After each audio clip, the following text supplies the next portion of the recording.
ഒരു ഗവൺമെന്റ് ജോബിലായിരുന്നു ഉണ്ടായിരുന്നത്. ആ ജോലി റിസൈൻ ചെയ്തിട്ടാണ് 20 വർഷം മുന്നേ ആർസിയിലേക്ക് വന്നത്. എന്തിനു വന്നു ചോദിച്ചാൽ ഇതിനൊക്കെ തന്നെ ആയിരിക്കാം. പക്ഷേ ആർസിയം,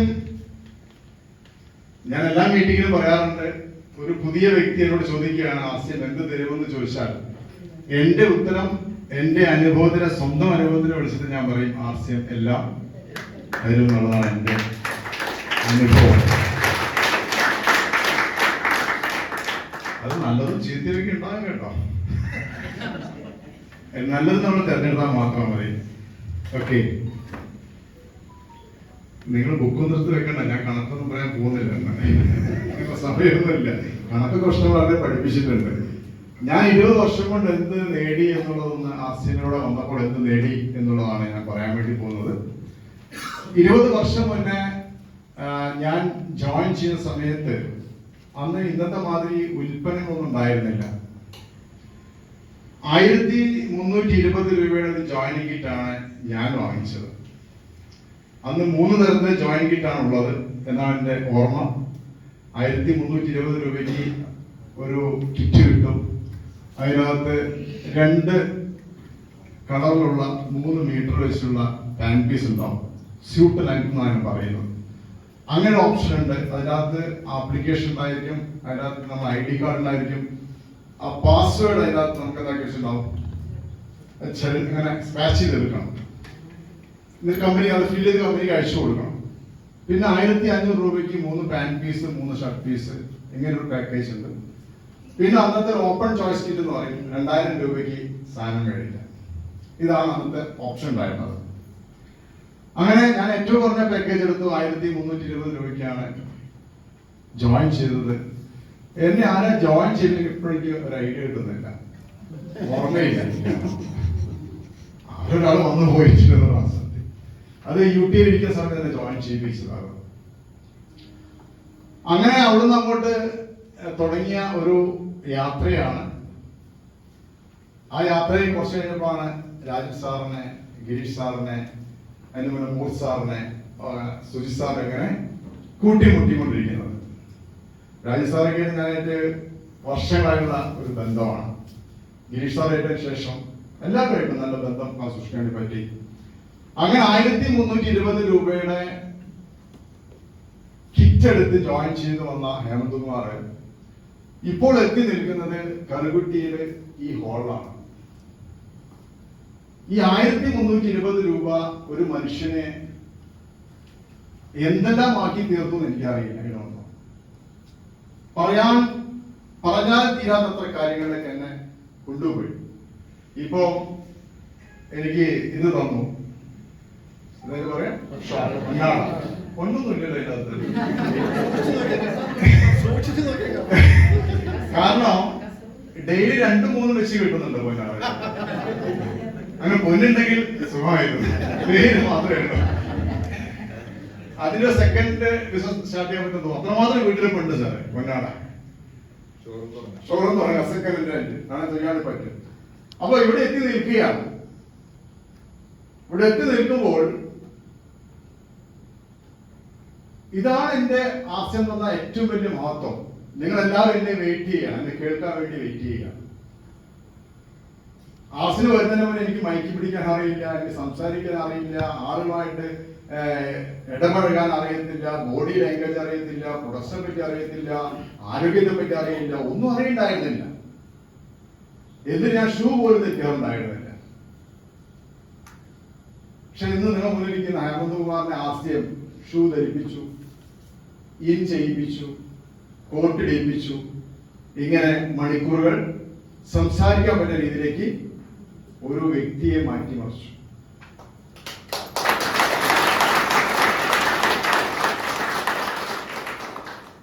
ആസിമിന്റെ ആദ്യത്തെ ലോഗോയിൽ പറയുന്ന ഒരു കാര്യമുണ്ട്. എത്ര ഒരു ഓർമ്മയുണ്ടെന്ന് എനിക്കറിയാം. എന്താണ് ആദ്യത്തെ ലോഗോ പറയുന്നത്? Come once stay forever. അന്ന് പറഞ്ഞത് അങ്ങനെയാണ്, ഒരിക്കൽ വരിക എന്നേക്കുമായിട്ട് നിലനിൽക്കുക. കുറെ കാലം അങ്ങനെ പറഞ്ഞു, ഞാനത് ചെയ്തു. ഒരിക്കൽ വന്നു, എന്നേക്കുമായിട്ട് നിലനിന്നുകൊണ്ടിരിക്കുകയാണ്. പിന്നെ പറയാൻ തുടങ്ങി ട്രാൻസ്ഫോമിംഗ് ലൈഫ്സ്, ട്രാൻസ്ഫോമിംഗ് ഇന്ത്യ, ജീവിതങ്ങളെ മാറ്റിമറിച്ച് പുതിയ ഇന്ത്യ കെട്ടിപ്പടുക്കുക. അതിലും നമ്മൾ ചെയ്തുകൊണ്ടിരിക്കുക. ഇപ്പോൾ പറയുന്നു transforming lives with the power of values, മൂല്യാധിഷ്ഠിതമായിട്ട് ഇന്ത്യയെ മാറ്റിമറിക്കാൻ വേണ്ടി പോവാം.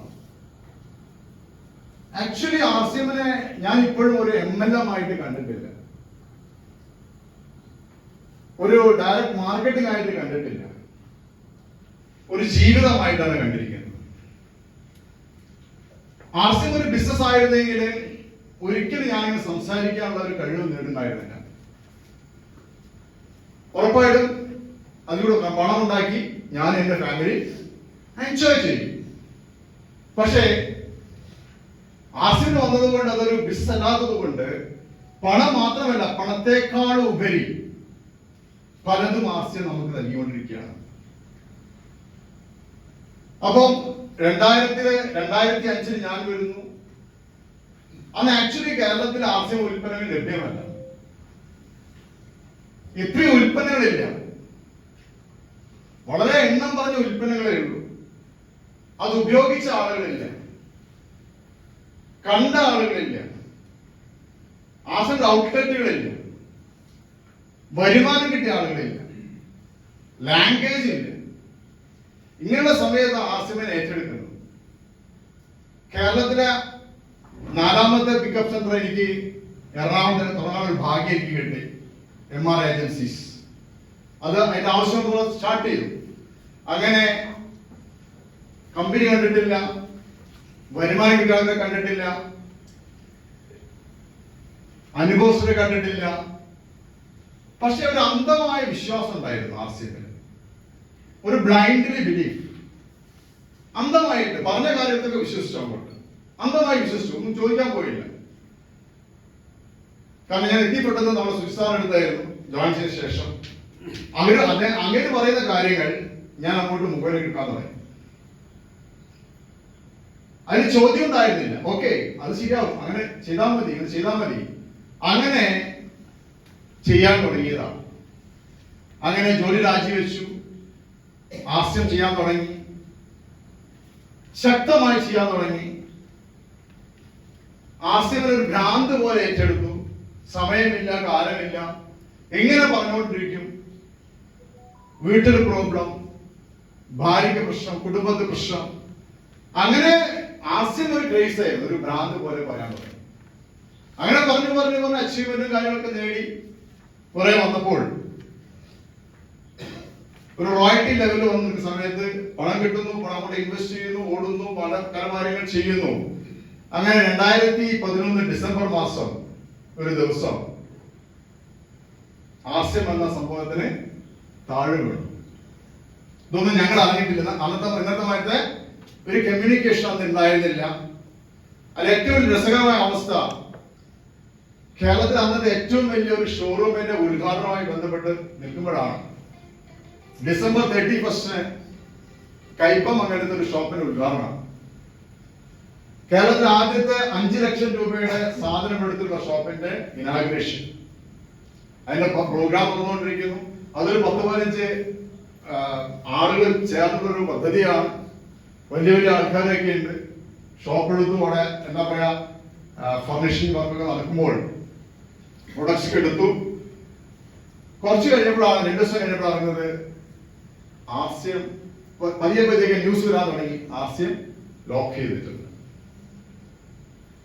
2 MLA അവിടുത്തെ, ഒന്ന് സുനിൽ സാറും പിന്നെ എനിക്ക് തോന്നുന്നു പ്രതാപൻ സാർ.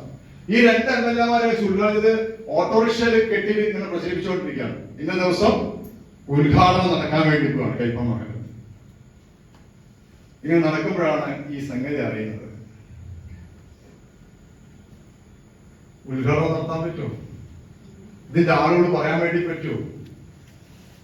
10 പതുങ്ങി ഞാനും മൂസാറൊക്കെ പോയിട്ട് അവരൊക്കെ പറഞ്ഞ കാര്യമെന്ന് ബോധ്യപ്പെടുത്തി ചെറുതായി ഉദ്ഘാടനമൊക്കെ നടത്തി. പക്ഷേ പിന്നെന്തില്ല, ഡിപ്പോ തുറന്നിട്ടില്ല. അപ്പൊ പറഞ്ഞു വന്നത്, ജോലിക്ക് രാജിവെച്ച് വന്നു. ആ കൂട്ടം രാജസ്ഥാനൊക്കെ ഉണ്ട് കേട്ടോ. ഓക്കെ, അങ്ങനെ വന്ന് ഒരു ലെവലിൽ ഒരു ഇൻകം എത്തിയ സമയത്താണ് ആർസിഎം താഴെ വീഴുന്നത്. കിട്ടിയ പൈസക്ക് വീണ്ടും റീഇൻവെസ്റ്റ് ചെയ്തിരിക്കുകയാണ്. അങ്ങനെ 13 മാസക്കാലം ആർസിഎം ബ്ലോക്കായി പോയി. 13 മാസക്കാലം. ഈ 13 മാസക്കാലം ആർസിഎമ്മിന്റെ ഒരു ഡ്രൈ ആയിരുന്ന അവസ്ഥയായിരുന്നു. അങ്ങനെ ആർസിഎമ്മിന്റെ MD അറസ്റ്റ് ചെയ്തു. അദ്ദേഹം ജയിലിലാന്ന് അറിയുന്നു. എല്ലാ കമ്പനിയും പൂട്ടിയിരിക്കുകയാണ്. അങ്ങനെ ഞങ്ങൾ ഇവിടുന്ന് ജയ്പൂരിലേക്ക് വണ്ടി കയറി.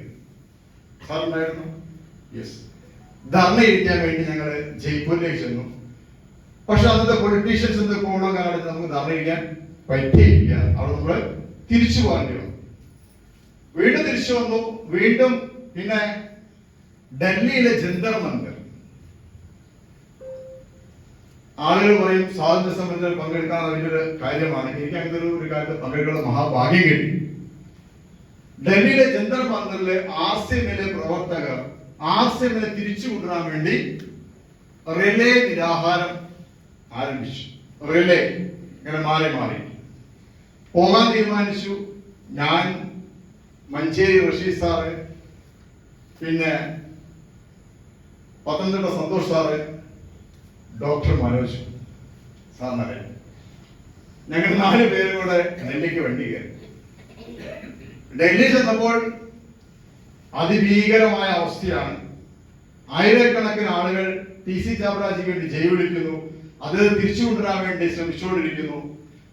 ഞങ്ങൾ ചെല്ലുമ്പോൾ അവിടെ ഉള്ള ഒരു വ്യക്തി മണ്ണെണ്ണ ഒഴിച്ച് ആത്മാവ് നടത്താൻ വേണ്ടി പോവാണ്. അത് ചെയ്യും. അത്രയും ക്രേസ് ആണ്. അവർ അനൗൺസ് ചെയ്യുന്നു, ആളുകൾ പലതും ചെയ്യുന്നു. ഇവിടെ ഈ കൂടുതൽ ഡോക്ടർമാർ ആരെങ്കിലും ഇവിടേക്ക് വരണം, സഹായിക്കണം. അപ്പം ഡോക്ടർ മനോജ് കൊടുത്ത് സഹായിച്ചു. ചില സമയത്ത് സ്ത്രീകളുണ്ട്, കുട്ടികളുണ്ട്, അവിടുന്ന് ഭക്ഷണം പാചകം ചെയ്യുന്നുണ്ട്. അവര് അവിടെ നിന്ന് അലക്കുന്നുണ്ട്. അവിടെ ഈ പോലീസുകാരുടെ ഇതില്ലേ ബാരിക്കേഡ്, അതിൽ അവര് ഡ്രസ്സിന് ഉണങ്ങാൻ വേണ്ടി വിരിച്ചു വെക്കുന്നുണ്ട്. ഇതൊക്കെ കണ്ടിട്ട് ചെല്ലുന്നത് അപാര സീനായിരുന്നു. ദിവസങ്ങളോളം അങ്ങനെ ഒരു പ്രോഗ്രാം നടന്നു. പിന്നെ അത് പിരിച്ചുവിട്ടു. പിന്നെ 13 മാസം കഴിഞ്ഞപ്പോഴാണ് ആർസിഎം റീസ്റ്റാർട്ട് ചെയ്യുന്നത്.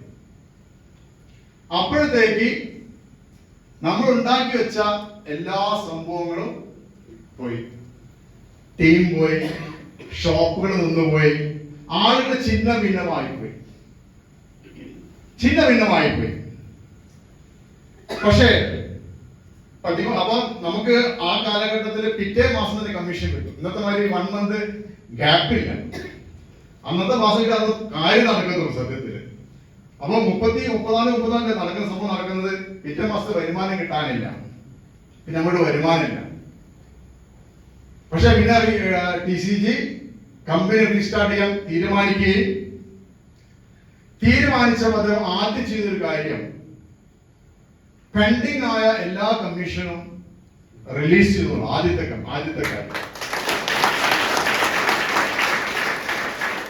അദ്ദേഹത്തിന് വേണമെങ്കിൽ ഒരു മെയിലോ ഒരു മെസ്സേജ് ഇടാമായിരുന്നു. ഇത്രയും മാസമായിട്ട് കമ്പനി പൂട്ടിക്കിടക്കാൻ കുറെ ലോസ് എനിക്ക് സംഭവിച്ചിട്ടുണ്ട്. ഈ കമ്മീഷനാണ് നിങ്ങൾക്ക് പേയുടെ സാധ്യമല്ല ഒരു മെസ്സേജ് കൊടുത്താൽ എല്ലാവരും സ്വീകരിക്കണം. പക്ഷെ ആ മനുഷ്യൻ എന്താ ചെയ്തത്? ഫസ്റ്റ് ചെയ്തത് ആ പേയോട്ട് റിലീസ് ചെയ്തു. പിന്നെ ചെയ്ത കാര്യം, അദ്ദേഹം നടന്നുകൊണ്ടിരിക്കുന്ന ഷോപ്പുകളുടെ എണ്ണമെടുത്തു. ധാരാളം ഉൽപ്പന്നങ്ങൾ ചീഞ്ഞു നാറിപ്പോയിരുന്നു. ഈ ഇപ്പോൾ നടക്കുന്ന ഷോപ്പിൽ നിന്നും അവിടെയുള്ള സ്റ്റോക്കൊക്കെ എടുക്കുകയും ഉപയോഗിക്കാനുള്ളത് സ്റ്റോക്ക് എടുക്കുകയും ആ സ്റ്റോക്കിന് പകരം പുതിയ സ്റ്റോക്കും കൂടെ ആര് കൊടുത്തു?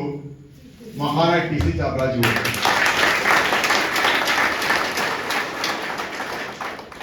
ഇത് വലിയ ചരിത്രമാണ്. ഇങ്ങനൊന്നും ഒരു കമ്പനിയിലും ഒരു ലോകത്തും നടക്കാൻ വേണ്ടി പോകുന്നില്ല.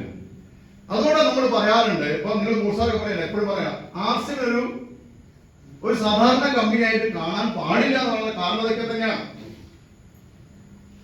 ചീഞ്ഞ് നാറിപ്പോയ സാധനം എടുത്തിട്ട് പകരം സാധനം കൊടുക്കുക. 13 മാസക്കാലം ആർസിഎമ്മിന്റെ കമ്പനി ആട്ടപ്പൊടി നിർമ്മിക്കുന്നുണ്ട്, മല്ലിപ്പൊടി, മഞ്ഞൾപ്പൊടി, മുളക് പൊടി, ഇങ്ങനെ ഇഷ്ടംപോലെ നിത്യോത്സവം നിർമ്മിക്കുന്ന ഒരു 13 മാസക്കാലം ഈ ഫാക്ടറി അടഞ്ഞു കിടന്നാൽ അവിടെ എത്ര കോടികൾ രൂപ ചീഞ്ഞു നാറിപ്പോയിട്ടുണ്ടാവും? ജന്തർ മന്ദിറില് ഞങ്ങള് നിരാഹാരിക്കുന്ന സമയത്ത് തൊട്ടടുത്താണ് കേരള ഹൗസ്. അപ്പൊ ഞങ്ങൾ KV തോമസിനെ കൊണ്ടുവന്നു. പോയിട്ട് പല ആൾക്കാരും വന്നു. അവിടെ പല ഡിസ്കഷൻ നടക്കുന്നുണ്ട്. അന്ന് പൊളിറ്റീഷ്യൻസ് പറഞ്ഞൊരു കാര്യമുണ്ട്, 200 കോടി രൂപ കൊടുത്താലേ ഈ സാധനം സെറ്റിൽ ചെയ്യാൻ പറ്റത്തുള്ളൂ. പൊളിറ്റീഷ്യൻസ് ചർച്ച നടക്കുകയാണ്. TCJ പറഞ്ഞു, നയാ പൈസ കൊടുക്കുന്ന പ്രശ്നമില്ല, ഞാനൊരു തെറ്റും ചെയ്തില്ല, ഞാനിവിടെ കിടന്നോളാം.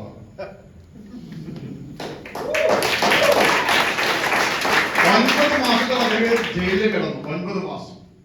ഈ 9 മാസവും രാജസ്ഥാൻ വിധാനസഭയുടെ മുന്നില് റിലേ നിരാഹാര സമരം RCM നടത്തിയിട്ടുണ്ട്. അങ്ങനെ വീട് 2013 ഒന്നിൽ നിന്നും തുടങ്ങിയിട്ടാണ് ഇന്ന് ഈ ലെവലിൽ ഞങ്ങളൊക്കെ വന്നിരിക്കുന്നത്. ചാനത്ത് നിന്ന് തുടങ്ങിയതാണ്. ഇങ്ങനൊരു MLA കമ്പനി ലോകത്തുണ്ടാവില്ല.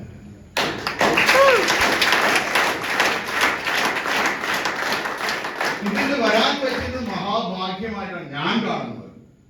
സാർ എങ്ങനെ കാണുന്നത്? ഭാഗ്യം. ആരും ചെയ്ത ഭാഗ്യമാണ്. എനിക്ക് വരാനൊരു ചാൻസ് കാണുന്നില്ല. അങ്ങനെയുള്ള സമയത്താണ് ഇന്ന് പല പ്രശ്നങ്ങൾ ആൾക്കാർ പറയുമ്പോൾ ഈ പ്രശ്നങ്ങളെ ഫേസ് ചെയ്ത് നമുക്ക് ഈ നിങ്ങൾ പറയുന്ന പ്രശ്നങ്ങൾ പ്രശ്നമാണോ? നത്തിങ്, ഒരു പ്രശ്നമല്ല. ഇനി RCM തകർക്കാൻ ആർക്കും പറ്റത്തില്ല.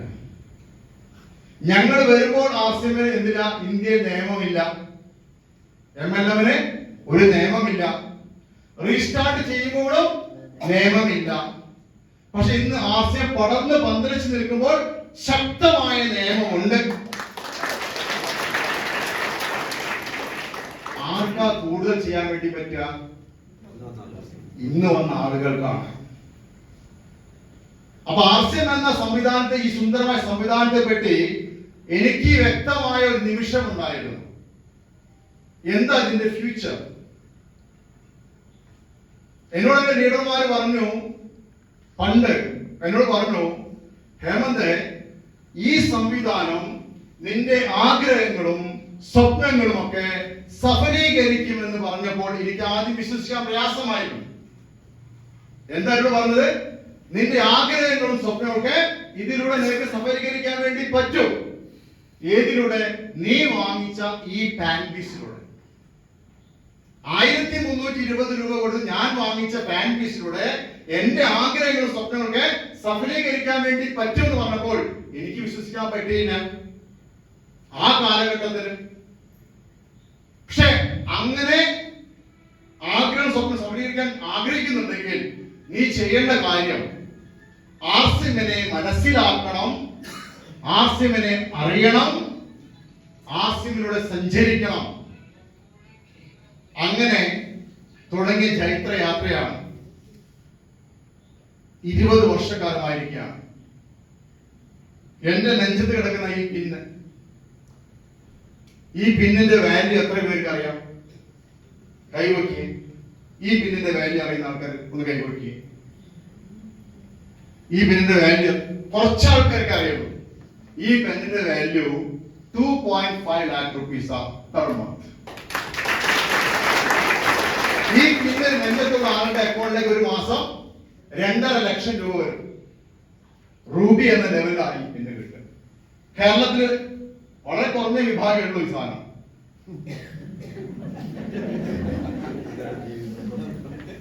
അന്യം നിന്ന് പോകാൻ സംശയമുണ്ട്. അല്ല, നമുക്ക് എന്താക്കണം? അതിനെ വർദ്ധിപ്പിക്കണം. ഗോപകുമാർ സാറുണ്ട്, ബിനു സാറുണ്ട്, ഞാനുണ്ട്, രഞ്ജിത്ത് സാറുണ്ട്. 4 എണ്ണേ ഉള്ളൂ. 1320 രൂപ കൊടുത്ത് കിറ്റ് വാങ്ങിച്ച ഹേമന്ത് കുമാർ ഇന്ന് RCM വാങ്ങിക്കുന്നത് 2.5 ലക്ഷം രൂപ പ്രതിമാസം.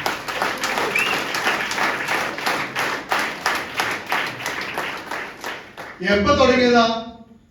20 വർഷം മുന്നേ തുടങ്ങിയ യാത്രയാണ്. ആ യാത്രയ്ക്ക് ഒരു അവസാനം ഇല്ല, അത് മരണം വരെ തുടരും. 2.5 lakh rupees every month. എന്റെ വീട്ടിൽ എന്റെ വൈഫുണ്ട്. രാജ് സാർ നന്നായിട്ട് അറിയാം, ഗിരീഷ് സാറിന് അറിയാം, നിങ്ങൾ കണ്ടിട്ടോ എനിക്ക് അറിയില്ല. എന്റെ വൈഫിന് ഒരു മാസം ഞാൻ കൊടുക്കുന്നത് 1.25 ലക്ഷം രൂപയാണ് പോക്കറ്റ് മണിയിൽ കൊടുക്കുന്നത്.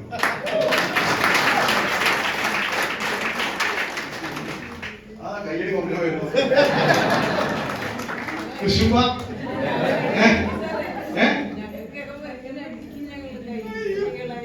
ഞാൻ എനിക്ക് കിട്ടുന്ന പൈസ നിനക്ക് കൊടുക്കുന്നതല്ല. എന്റെ വൈഫ് എമറാൾഡ് അച്യൂർ ആണ്.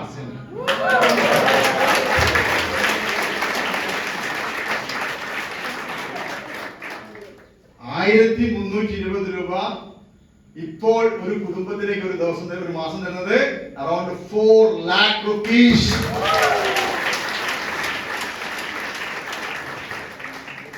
കേൾക്കാന്നുള്ള സുഖം കേൾക്കാം. 4 ലക്ഷം കിട്ടുകയും ചെയ്യും. പക്ഷേ ഇതിന്റെ ഉള്ളിൽ കുറെ കഥകളുണ്ട്.